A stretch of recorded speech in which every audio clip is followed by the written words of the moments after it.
The Corojo wrapper. Now this is like Cuban Cigars 101 back in the day, but they don't actually grow Corojo, I think, anymore in Cuba. You grow it in Honduras. There are parts in the U.S. that I think you grow Corojo, but this from Rojas, this is an Ecuadorian Corojo. It's Eat, Drink, Smoke. I'm Tony Katz, and that right there is America's favorite amateur drinker. He is Johnny Goodnews, America's happy hour anchorman. Do you have any other nicknames? The Southern Dandy. Fingers Malloy, right there. And we are smoking from Rojas Cigars, the Rojas Bluebonnet Lancero. I am a flat-out sucker for a Lancero. This is a 7x38. I thought it was 7.5. We'll call it 7, which means it's 7 inches long. And the ring gauge is a 38. It's the diameter of the cigar, or really how thick it is around. Again, with the laughter right there. Always makes them laugh, those things. People avoid this cigar because it's too dainty, because of the way it feels in the hand. If you're a bigger guy, it just doesn't feel right. I hear you, except for the fact that you're missing out on the ratio. This is more wrapper to the binder and the filler, which means more flavor overall. It's not that binder and filler don't add flavor. It's that flavor is in wrapper. And so a Lancero is just this great expression of what the leaf has to offer. Now, Rojas is not a name you might be super familiar with. If you know Stolen Throne, which we came across at the Premium Cigar Association trade show, he's associated in that world. The Bluebonnet that we're smoking, this Lancero, is this, well, the leaf is very, very pretty. It is a very standard brown to a lighter brown, not necessarily oily. As a matter of fact, there might be one or two spots I would consider dry, but it could just be a little bit of grit in the cigar. Usually I like a grittiness there. But it feels good for a Lancero. And you just started smoking, Fingers Malloy. You just lit it up. Where are you at?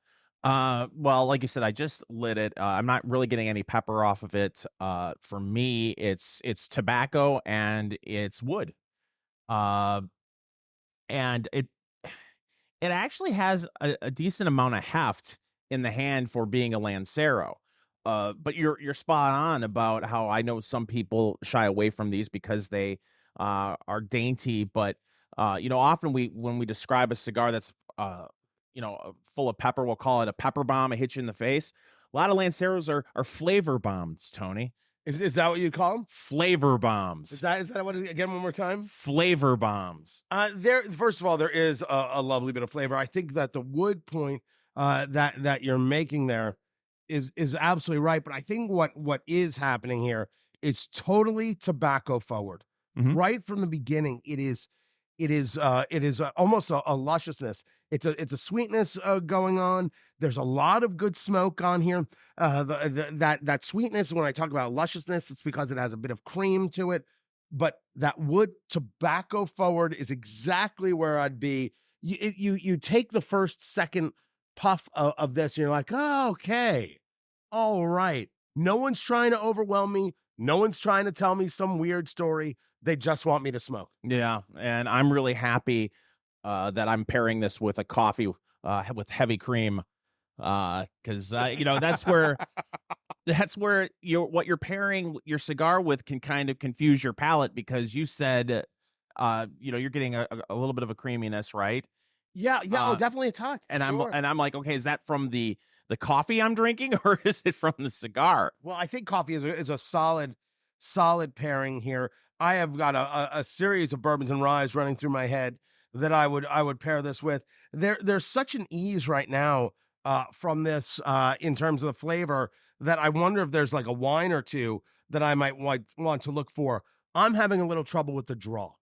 Now, again, you're talking about a hand-rolled product. It is possible to have a little bit of issue. That's why we do the, I believe they call it the old pinch and roll, Fingers Malloy. Yeah, the old pinch and roll. So you just want to do that. If you feel an area that's a little tighter, you just, your thumb and your forefinger, just slowly rock it back and forth.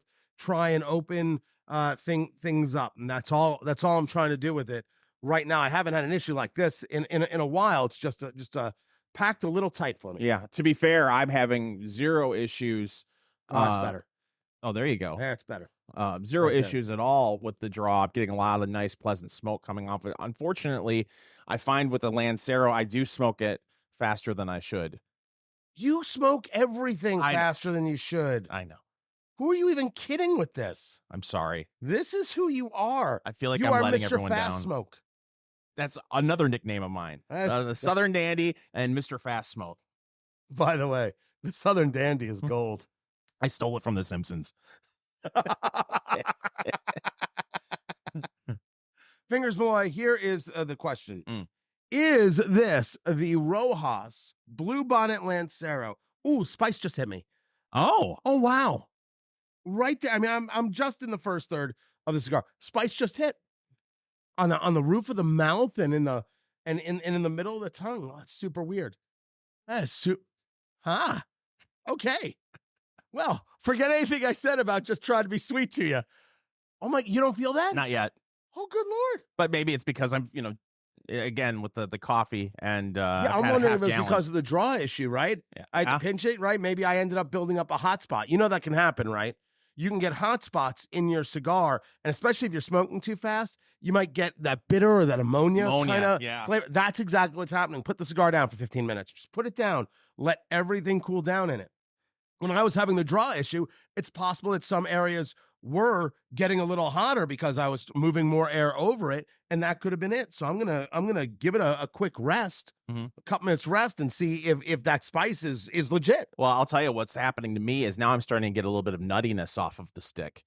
Well, good. So yeah, I'm very pleased with it. So the question is this in your humidor, Fingers Malloy, for $10.25 a stick? I mean, we're only in the first third, but so far, if you put a gun to my head, the answer would be yes. Yeah, I'm going to wait to see how this thing smokes to the nub, but I am certainly a fan of the Lancero. Now, what you want to do with this Rojas Bluebonnet Lancero is you want to grab your notebook. What'd you eat today? What'd you drink today? That all has an effect on how you feel the cigar, an effect on your palate, saliva, things like that. Drinking coffee, that definitely changes things. But you get out your notebook. What'd you eat? What'd you drink? What is the weather like?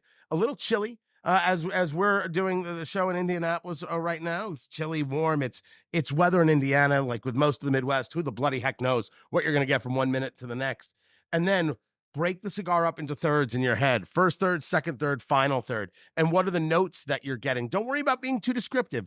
Just get the basic ideas down. When you try this cigar 2 months from now, 3 months from now, 8 months from now, you write down the notes as well. Then you go back and you check your notes and you find your through line, where it is, what are the flavors you're really getting, and then you know where your palate is with this cigar. The Noel Rojas Bluebonnet, Noel, Noel is his first name. The Rojas Bluebonnet, the Lancero 7x38 is what we're smoking. And now, is this in the humidor, Fingers? I think what I said is true. I got to smoke it. Yeah, I got to bring this thing down because this is the first Rojas I've ever had. Stolen Throne we've done before. Yeah, we met those guys, thought they were good dudes and some nice cigars. This is my first Rojas. This is my first Rojas ever.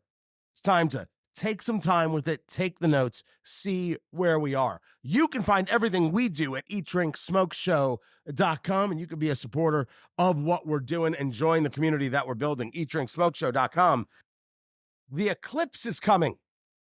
And luckily for us, Fingers Malloy, living in Indiana, we have got a perfect view at no cost. Really? Oh, yeah. The totality of the Eclipse that's coming on April 8th, it's cutting through the Midwest, and it's cutting through the whole length of Indiana. And we, right here in our Indianapolis metro area, we're going to have one of the best views in the world. Is this your first eclipse? No. I've only experienced one, and it was a total eclipse of the heart.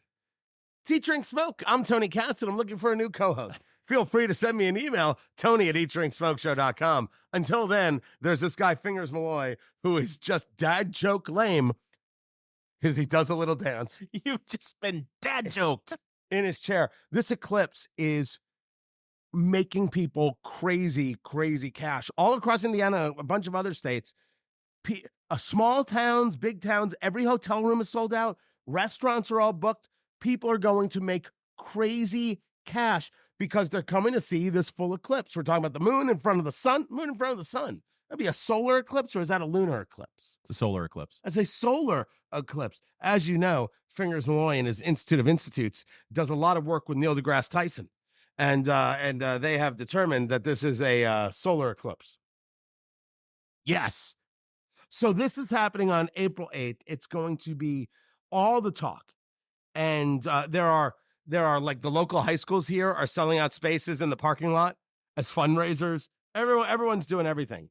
Delta Flight 1218 is going to be offering a flight that will depart Austin at 12:15 local time and land in Detroit at 4:20 p.m. local time. They are going to travel the full duration, if you will, the flight path of the eclipse. And they're using a different kind of plane that has larger windows so more people could see out of it. They have planes specifically with larger windows for you to be able to view. No, this plane events. just happens to have. No, but why would you have the larger? Why don't we all have planes with larger windows when we're traveling? Listen, if you want the plane with larger windows, you should be able to pay extra for the larger windows. Just be thankful you get to fly, which is how the TSA sees it. God, Again? How do they even let me on planes? Again with the TSA. I have to stop. I think it's a very fun, cool idea that they're doing this. I don't know if this is the way I would want to view the eclipse, because after 10 minutes, I'm done, right? Yes, pretty much. And if on the plane, I'm still on the plane. Yeah. And are you going to have to, you're going to have to wear the protective eyewear, right? I mean, you I can't. don't know. Is this the one where you wear the protective eyewear? Yeah, you can't look directly into the sun. That's you're going to have a bad time if you do that. So do you have to wear the protective eyewear the whole time just in case you look out the window and then boom, there's the sun? I don't know. Now wait a second. On the plane, you have to wear the protective. No, I'm just posing the question, Tony. I don't know. By the way, it's referred to as the path of totality, which I'm pretty sure was one of the original books of Game of Thrones. See, there it is. If only I told the joke properly. So it's the path of totality. I think it's a fun idea. Are you going to be around for the eclipse? I hope so. I mean, not that you're going to die. I didn't mean that's where you're going like that. I was going to say, if you talk to my doctor, am I the only one that doesn't care about this? Oh, maybe. It's fun. It's weird. This doesn't happen all the time. Now, it did happen in 2017. I believe there was an eclipse, but like you're going to wait like 100+ years for this moment of convergence to happen again. My God, wait till they read to you your fortune, or is it your horoscope? Whatever that pseudo voodoo science is. So you're going to go outside and take part in this? You betcha. You bet. I am actually scheduled on a trip that week before. I'm going to be in Savannah and ensuring I come back on that Sunday to be here with the family for Monday. The kids have off from school. Oh, stop it. Oh, your kids do too. The kids have off from school for the eclipse. And you know what? It's about damn time. Because you know what we've done to kids? We took away snow days. We took away snow days and gave them this god-awful, disgusting, we hate you e-learning bullcrap. Give them a snow day. Let them make cookies and play video games or watch TV or do whatever. How much, Fingers, in Saginaw, Michigan, did you love a snow day? Oh, and we had them all the time because it actually snowed up in Saginaw.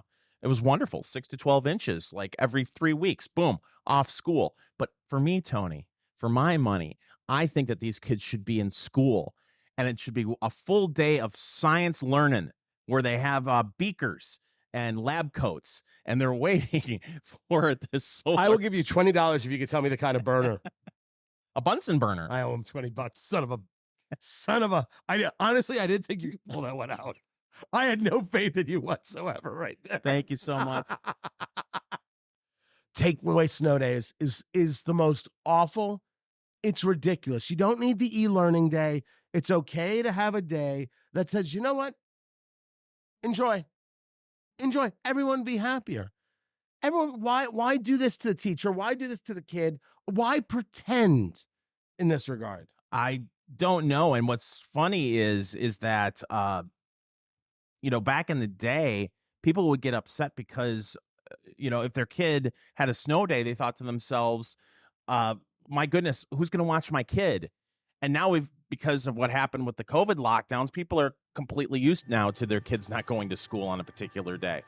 But I think that even with that, with a snow day, the employer is like, okay, like everyone told them their kids had to stay home. So, okay, everyone, you're staying home. I mean, that's just, I like, we got through it in the past. Why is it somehow different now? Why is everything different now, Tony? Why can't it be like the good old days? Well, we are having an argument of whether people are still rational. I get the idea of wanting people to show up at the office and not remote work, right? That makes sense. But if you're an employer, I'm an employer, I employ people. Mm-hmm. And there's a medical emergency, there's a snow day. You're really going to get mad at someone for not coming in? Where is what do you as the employer win from that? If it's a random Tuesday and someone doesn't show up for work, okay, I could see being bothered by that.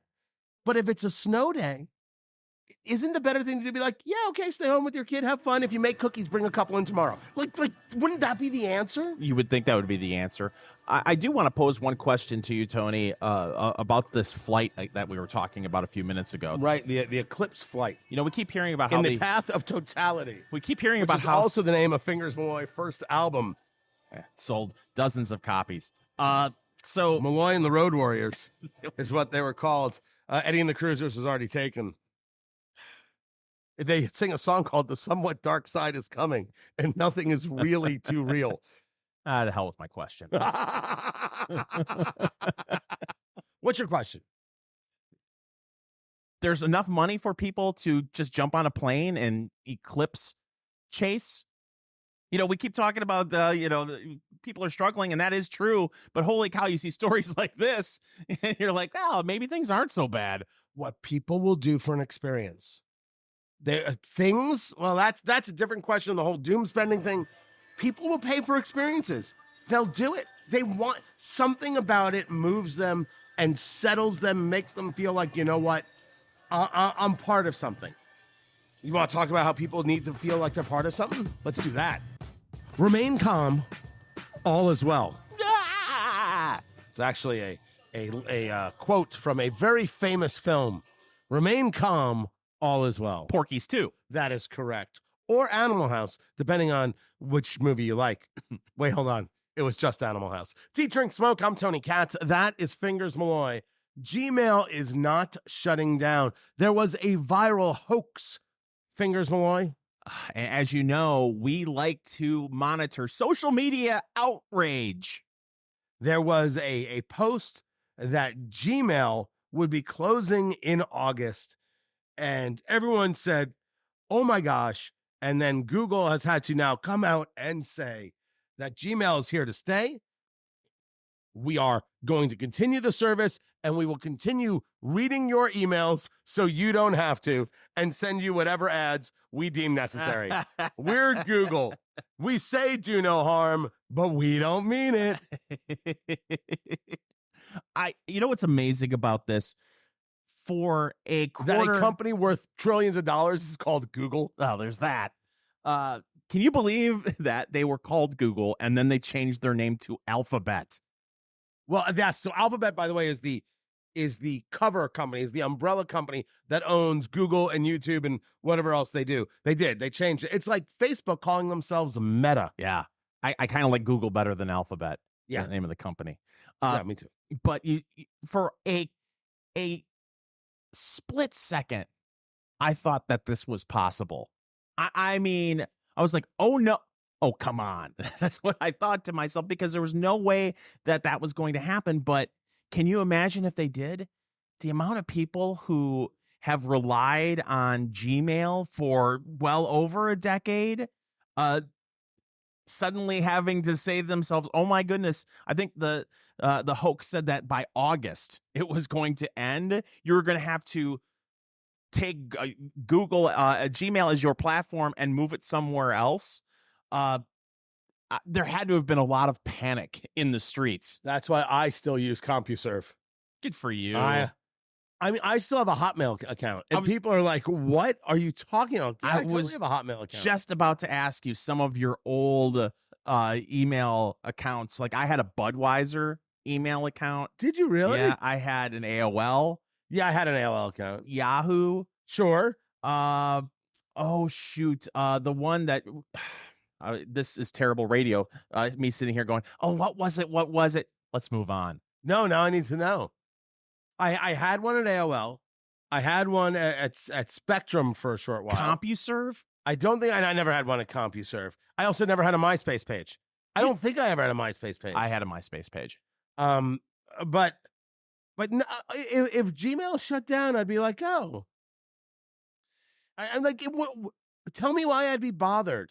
Well, if there was no Gmail. The amount of people that use Gmail and listen, I know people are going to absolutely slaughter me because I'm not a computer whiz, Tony. I'm not a tech genius. What? I know it's hard to believe. I've been relying on you for years.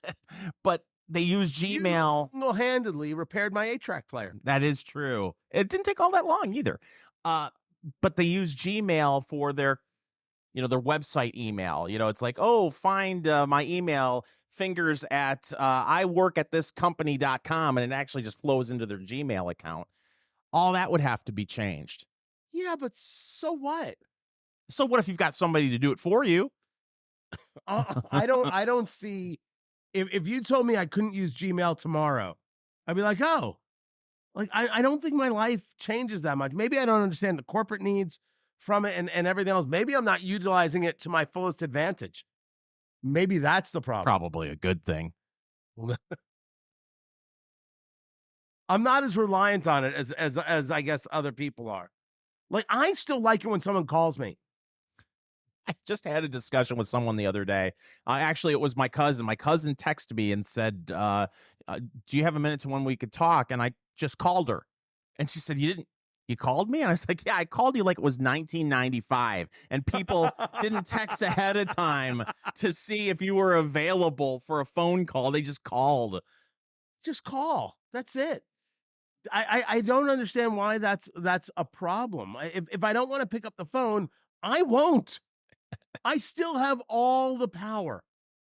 I have never understood the people who they'll be in a conversation with you, and it's an important conversation. The phone will ring, and then they have to pick it up. Why? Why do you have to pick it up? What? No, was there someone with a gun to your head saying if you don't pick it up, the children die? That no one, just ignore the phone. Exactly. Oh, and by the way, I have to know you to pick up the phone. That's the other thing. I'm amazed at the amount of people where if they get a phone call and they don't recognize the number, they just go ahead and answer it. It's like, no, I do not answer the phone. If you're not in my contacts, I don't answer the phone. It could go to voicemail, and then I'll return your call because chances are it's a telemarketer or something, and they won't leave a voicemail. And if you're not leaving a voicemail, why? Clearly, the conversation wasn't all that important to have. So Gmail is fine. It's going to remain. This has been Two Guys Screaming, "Get Off My Lawn," brought to you by Eat, Drink, Smoke. Beyond Meat. Speaking of get off my lawn. They are looking to build back a business. This is a company that back in the day, we're talking about 4.5 years ago, was worth $14 billion. Unreal. And is now worth $463 million, which means they lost $14 billion worth of market cap. $13.5 billion worth of market cap.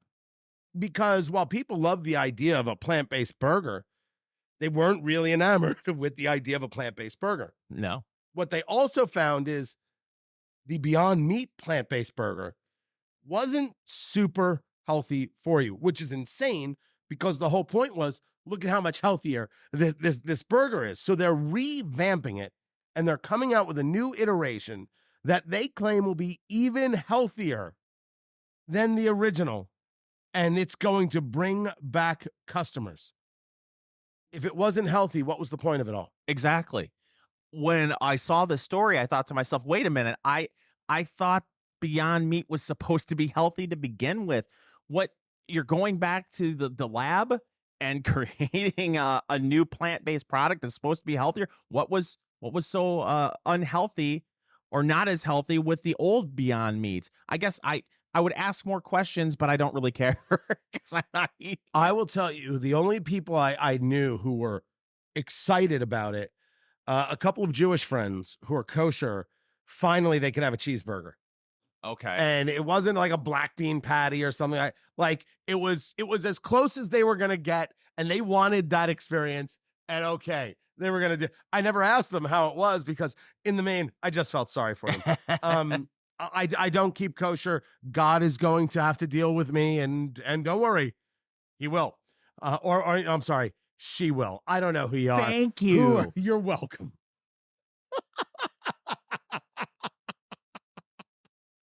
But that's it. I think that it is super telling that you would have to rethink your entire company because you weren't as healthy. People saw that it wasn't as healthy. There wasn't enough there to keep them. They felt that they were doing themselves a disservice. You can rebuild after that.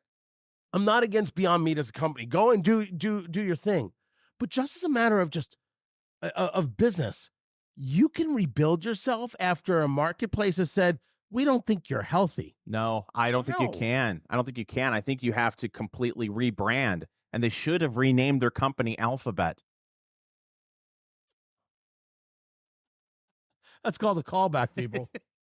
No, I mean, how can you? People have already looked to Beyond Meat as their product of choice, and once they were disappointed by it, whether it's flavor or the fact that it may not be as healthy as they thought, they probably have dismissed it. It's going to take a lot to bring these people back. I think that it's the idea that a company could lose almost $14 billion worth of market share.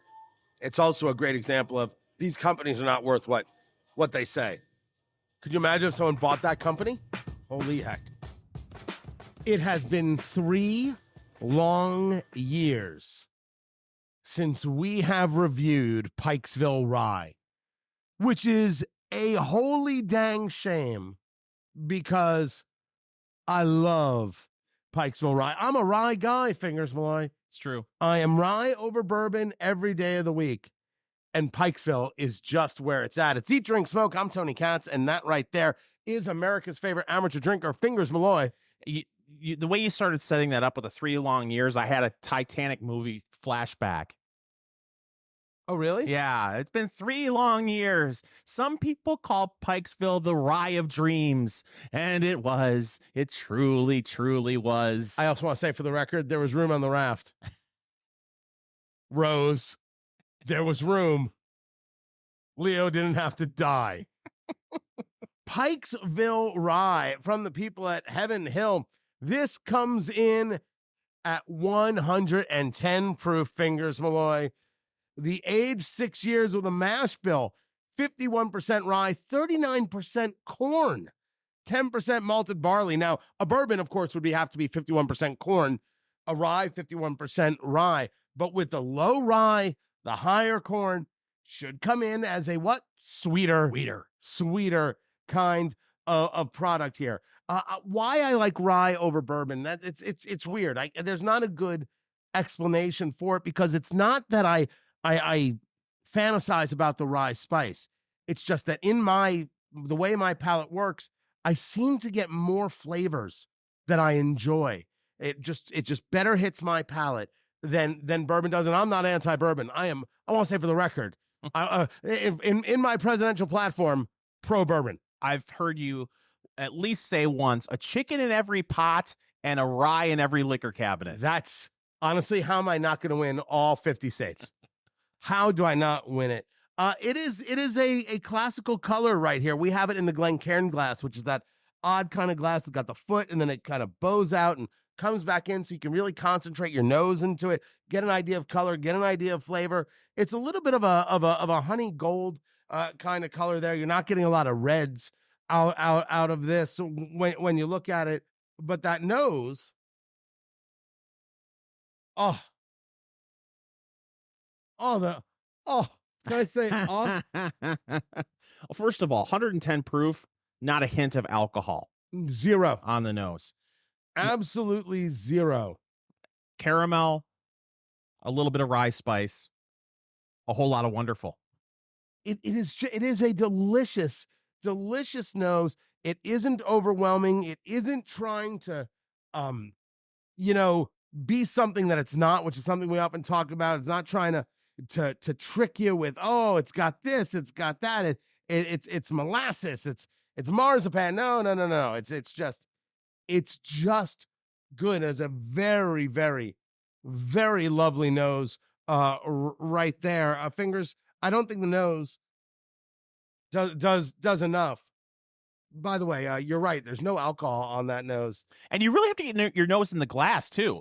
I mean, it's not something that hits you.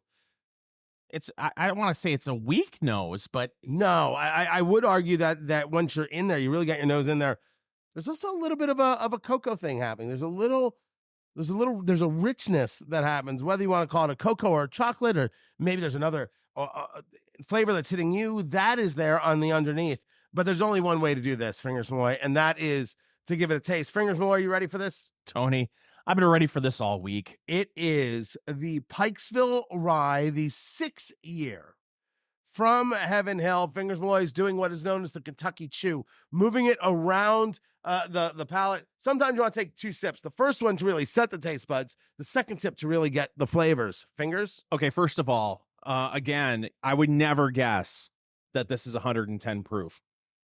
No burn in the throat or the chest. There's not a warming, but again, as Tony has said several times over the past 4 years, Fingers, you're dead inside. Dead inside. That brown sugar, that's there. There's that rye spice, a little bit of floral hits you as well. Look, this is wonderful. It's something that when you said we need to do this again, I thought to myself, yes, Tony is exactly right. We need to do this again. Thank you very much. Here I go. I'm going in the Pikesville Rye, the 6-year, 110 proof. Here we go. He's going in, ladies and gentlemen. He's doing what we like to call the Saginaw Swish. I'll be a minute. Ladies and gentlemen, he's going in again. He's doing what we like to call the Memphis Munch. It's freaking candy. It's so good. So I'm going to say something that's going to get me yelled at. Okay. And by the way, I've done 2 sips. So there's a little bit of overall heat going on. A very, very touch of heat in the center chest. That rye spice, there's a little bit of fruity that's going on. That finish is more of an orchard fruit, a bit of cream, maybe you would call it vanilla. It's interesting. It's cocoa on the nose, but a little more vanilla-y on the finish. Dude, it has been 3 years since we've done it. I am still, and people do ask, what is your go-to? Now, I'm not, and when it comes to bourbon, I don't specifically have a go-to, although I talk about things that are of incredible value still, like Old Grandad 114. Well, big bourbon. It's this. It's this. When it comes to ryes, this is just out of control. It hits me so much like a bourbon. And I think that for true professionals, they'll be like, Tony, you are out of your head. But the idea of that there's this fullness, that there's this flavor that rests in the cheek, that you're the only thing I don't ever get from this is like a good oak note. Right. And I never miss it. That's what's so weird. That fruit vanilla kind of undercurrent, cream undercurrent, it just satisfies in a way that just knocks me out. It's been 3 years. By the way, it's been 3 years since I've had the rye. I haven't had it, COVID or whatever else. It just hasn't been in the rotation. Shame on me. Pikesville Rye. So you and I both described it in ways that are completely different. We both got, you said rye spice, but for me it was brown sugar with a little bit of a floral finish. You went with, I get more fruit. Yeah, I get more. But a discussion of let's say dark fruit versus let's say an orchard kind of fruit. That orchard fruit would be a bit brighter. Is how I would describe it. I get it. We have different palates, man. Yeah, it's amazing. But I absolutely love it in every way. The question, Fingers Malloy, is Pikesville Rye in your liquor cabinet? That's the question. Is it in your liquor cabinet for the low, low, low price of $48 a bottle? Yes, Now, by the way, it could be different prices in different of places. course. Some places it's as low as $36 a bottle. Yes, and yes. By the way, to both of them, the answer is yes, it is. It's that good. Now, I have not heard that somehow, is question still being made, still available. It was here at our local lounge, Pikesville Rye. Fingers, how do you know if somebody doesn't like you? I wouldn't know. Everybody likes me. It's Eat, Drink, Smoke. I'm Tony Katz, and that is America's favorite amateur drinker, Fingers Malloy. Find everything we do at eatdrinksmokeshow.com. For me, it is always kind of easy to tell that people are they're not into the conversation. They're not into me. And I'd be lying if I said, oh, that's never happened. It's happened to me. It's happened to everybody. I've done it to other people. There're just some conversations I'm not interested in, some people that I just don't want to be around. Don't you notice that, like, you naturally gravitate to people or gravitate away from others, and there are people out there with just god awful personalities who think they're wonderful? Absolutely. I got to tell you, you and I, we met on the conference circuit. Okay. And, a lot of times the conference circuit, the end of the night will conclude at the hotel bar. And there are always a couple individuals that, maybe are in the same circuit that you see at every event. And you think to yourself, there's not enough alcohol in this bar to get me through sitting for 4 hours with this person. And you think they'd be able to read it. Your reaction, because I'll be honest with you. I've known you for well over a decade. Right. I can tell when you don't like somebody. Is that right? Yes, I can tell. What is my tell? Is it when I get up and leave? Yeah, there's that. But also you're looking around while this person is talking, and I can sense it. You're thinking to yourself, can anyone else not stomach this person besides me? So, by the way, that we have this list here from hackspirit.com and 14 subtle behaviors that shows that you or somebody doesn't like you, or you don't like somebody. And one of them is they don't pay attention when you talk. That's not so subtle. It's not so subtle at all. I do often just excuse myself and I walk away. I'm done here. I'm finished. The idea that someone thinks that they are in charge of my time is laughable. You are not in charge of any part of me. If this is not something I want to be a part of, I'm going. Bye. And if you don't like me, it's okay, because I've already declared how little I like you. Yeah. And the other thing too is, I think there are some people that don't do that because they aren't comfortable enough in their own company. I have no problem doing exactly what you're saying and then getting up and going somewhere else and being totally alone at a bar and having a drink by myself or having something to eat. But I'm amazed at the amount of people that would be able to continue talking and not perceive the fact that other people aren't paying attention to what they're saying. This is the part I've never understood. What is that like? Because we've all run into these people. They will keep going and it's obvious nobody is interested, but they don't stop. They are so enamored with their own voice, with their own statement, with their own conversation. It doesn't matter who's around them. It doesn't matter who is there. They just have this need to keep going. And that's not somebody who is interesting or interested. That's somebody who has an issue or a fetish, and you're just a conduit for them being able to fulfill that. I have no interest in that at all. To the point where you almost sit back and think to yourself, is this person trolling me? They have to know by now that everyone at this table is not interested in the conversation that they are trying to participate or dominate the conversation in. And it's amazing to me that they'll keep going and going and going and not be able to read a room. One of the things on this list is when someone secretly dislikes you when they quote unquote accidentally leave you out, like a group chat, and you're not included. Now, sometimes I'll forget somebody in a group chat, and I will go back and text them. And sometimes it's an honest mistake. It is an honest mistake. But I don't think that people are ever accidentally left out. Of course, you sometimes you mean to leave somebody out, and I think it is okay when someone says, well, "Why didn't you contact me?" I didn't want to. My problem is that the lying is what's so gross. Oh, I'm sorry. That's a gross thing to do to oneself. Never mind to somebody else.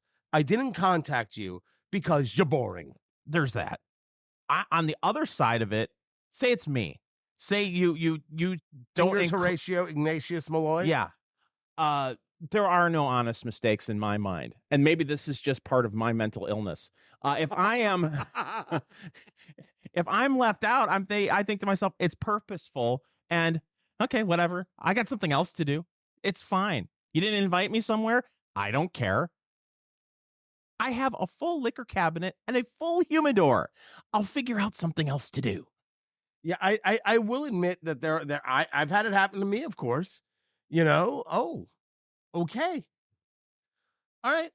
And so therefore I look at the situation differently and I think of it differently, and that's fine. It's helpful sometimes.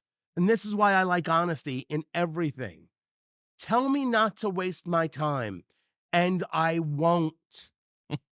I'm not here to waste my time. I am not. This goes back to a conversation Fingers Malloy and I have had over the years, that especially as we've done things in the political sphere and in other spheres, like we're in it for the thing, right? We believe something, we're there for it.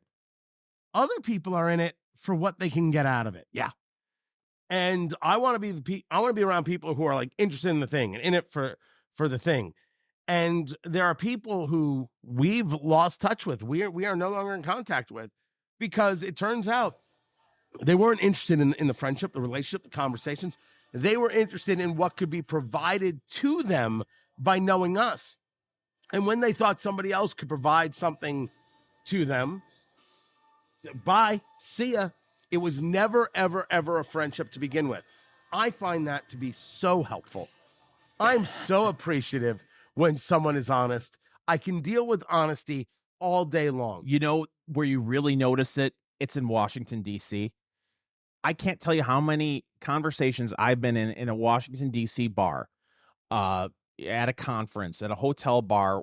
And it's not just me. I know this happens to other people too, because I've had these discussions where they're talking to you, but you could tell their eyes are slightly above your head, glancing up and down, waiting for an important person to walk into the room, and then they will beeline towards that person.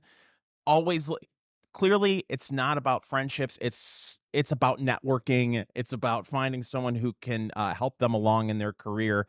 And man, if you're in that town, I don't know how people live in it. I lived in DC. I lived in DC during September 11th. Oof. And I didn't work on the Hill. I didn't work in politics, but it was interesting to see other people who were dating and doing all these things. It was very, very difficult, because the dating was always, well, where do you work? Well, who do you know? And oh no, you're not in. Oh, you're not in this. So you don't know this person. Okay, never mind. Wow. Yeah. That's not a way to be at all. So this list will be up at eatdrinksmokeshow.com. But Fingers, I want you to know that I enjoy your company, and I do not secretly dislike you. You know what, Tony? Same Z's. He didn't look at me when he said that. This is Eat, Drink, Smoke. I know when you want to keep up with the latest slang, what the kids are saying nowadays, you think to yourself, I should turn to my favorite cigar and bourbon show for the answers. And we're here for it. It's Eat, Drink, Smoke. I'm Fingers Malloy along with Tony Katz. Find all things Eat, Drink, Smoke Nation on our website, eatdrinksmokeshow.com. Now, Tony, I was thinking to myself, I want to know, I want to translate for the folks what the kids are saying when they're using certain words that are radio friendly. So I went to thehill.com, which is where I go for all of my Gen Z slang. And they have a list, and we love lists here at Eat, Drink, Smoke. 24 popular terms explained used by Gen Z. And I got to tell you, Tony, 24 of them? 24. Some of these terms, Tony, we even use as Gen Xers. Is that right? That's true. We use the same terminology? Amazing. Then why can't we talk to each other? So true. I ask myself that every day. Well, the first one on the list is one I know you use all the time. Pookie. I do use Pookie. Yes. Pookie, Shmoo, Kitten, Boo Bear. Yeah. Well, according to the Urban Dictionary, the meaning of Pookie is a nickname you would call your best friend or someone you really love. Yeah. Pookie. That is absolutely accurate. How many times do you use the word Pookie a day? A day, somewhere between 4 and 40. I don't actually use the word Pookie. No? Shmoo. Do you shmoo? I think I got that from you. Probably. Yeah. I'm going to skip around here. Simp. This is a big thing, especially with what's going on social media, with the social media influencers, particularly the female social media influencers. You see a lot of what the kids call simps. It's when a man is overly submissive to a woman and gains nothing from it. Well, I think the weirder part would be gaining something from it. I mean, if we're talking about like some bedroom play, sure, do what you do. I'm not here to judge. My safe word is avocado. But what do you mean not gaining something from it? Well, the Hill used the example, guys simp in her Instagram replies and she doesn't even notice them. And you see that a lot. I would say when you're on Instagram and an influencer is trying to really influence you to go to their OnlyFans page. And so you see guys, you're beautiful, you're lovely. Oh, wow, you should really wear that outfit more often. And So simp is kiss ass. Yes. Oh, okay. Well, that has happened in every generation. It's true. Right. But have they been called simps? So what is simp short for? It doesn't say. What is it a variation of wimp? It's not sympathetic. No. All I know is it's one of those words that when you hear it, you're like, I do not want to be that. You hear it and you're like, oh no, that's not for me. Thank you. I see that a lot on Twitter where someone will react to a pretty woman's tweet, or they'll defend a white knight to come in and try to defend a woman's honor. And then someone will chime in and say, don't be a simp. Right. So, okay. Now I know what it is. Now I get it. Yes. That has happened throughout the generations. Do you know what Riz is? I do know what Riz is. What is Riz? So Riz is short for charisma. Uh-huh. And Riz, when you have Riz, it means for guys, you do well with the lady folk. Yeah. I used that term in front of my 14-year-old daughter, and she said to me, please don't ever use the word Riz again. Oh, my kids have done that. I keep doing that. And sometimes your Riz is so strong, you're the Rizzly Bear. Oh, that's a new one. Or you do it so well, you're actually Queen Elizabeth. Those are, my kids could go on for forever. That is Riz. Riz is one I like. How about Riz makes sense. How about yeet? I still don't know what it is. I think it's weird that people say it. I think it's weird that people. This started years ago, though. Like, this was a millennial thing, not a Gen Z thing. Right? That's what I thought. Well, apparently, yeet is to violently throw an object that you deem to be worthless, inferior, or just plain garbage. You yeet it? Yeah. Is that what it is? I didn't think that's what it was, but it is. Who am I to argue with the Hill? You are no one. You are absolutely no one to do that. So the next one is moots. MOOTS. Moots? I know what moot is. Yeah, well, moots is short for mutuals. It's when you follow someone on social media and they follow you back. But why would it be moot? Wouldn't it be mutes? Wait, stop. Say that again? Moots. MOOTS. As in a feeling is mutual. I guess. No, that's dumb. No one says that. No one has ever said that. I believe mutes. I see that. But are they misspelling this? Am I not pronouncing it? Wouldn't you think MOOTS is moots? Yeah. Yeah. As opposed to mutual. Yeah, that doesn't get done. This is one that I've seen lately on the social media, and people are commenting about it with their social media outrage, Tony. It's when people give you the ick. Oh, well, ick's been around for forever. That's something someone does that is an instant turn off for you. Right. Yeah. They give you the ick. But ick is nothing new. No, that didn't get invented. Are you going to argue with the right? hill? It's like blech. Blech is not on the list. Ick, blech. It's all the same. Delulu. What? Delulu.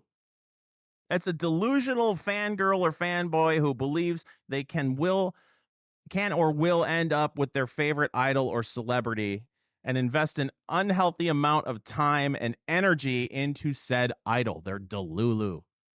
Never heard that, but sure. At least that one makes sense. You can understand where it came from. You are a radio celebrity, Tony. Well, according to some. How many people have you encountered who think they are your friend, but they actually aren't?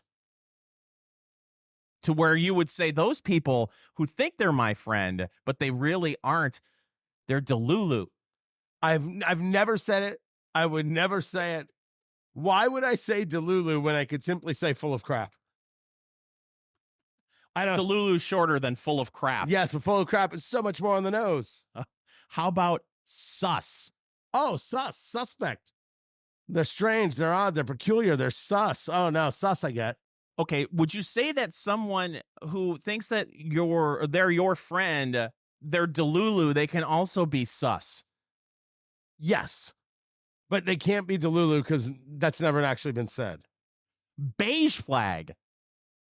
Beige flag? I mean, we've heard red flag before, correct? Right. Where they are, there's behavior that throws up a red flag for you that maybe you don't want to be associated with a person. A beige flag is something that's neither good nor bad, but makes you pause for a minute when you notice it, and then you just continue on.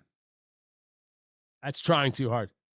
That is one of those expressions where someone's trying too hard to be special. Right? Would a beige flag be categorized for a different generation something that makes you go, Oh, wow. There you go. Right? Is that a little CNC Music Factory action for you? Kids under 50, ask Jeeves, CNC Music Factory. All I can tell you is I can't tell you how many times Tony has said to me, I'm just a squirrel trying to get a nut to move your butt to the dance floor. It's actually part of my wedding vows. Drinking the Pikesville Rye, I'm glad we came back to it. You can never go wrong with the 6-year rye from Heaven Hill. It'll work for the whole table. It's an absolute must in the liquor cabinet. It just is. And from Rojas, the Bluebonnet Lancero. Look, you're going to try it. You're going to make your call. It did smoke well after I fixed it up. It's just, its palate is nice. It is just, I don't know if it's my palate. I think that is where I would put the Rojas Lancero Bluebonnet. This is Eat, Drink, Smoke. Follow Eat, Drink, Smoke on social media, on Twitter at Go Eat, Drink, Smoke, on Facebook, facebook.com/Eat, Drink, Smoke, and Instagram at Eat, Drink, Smoke Podcast.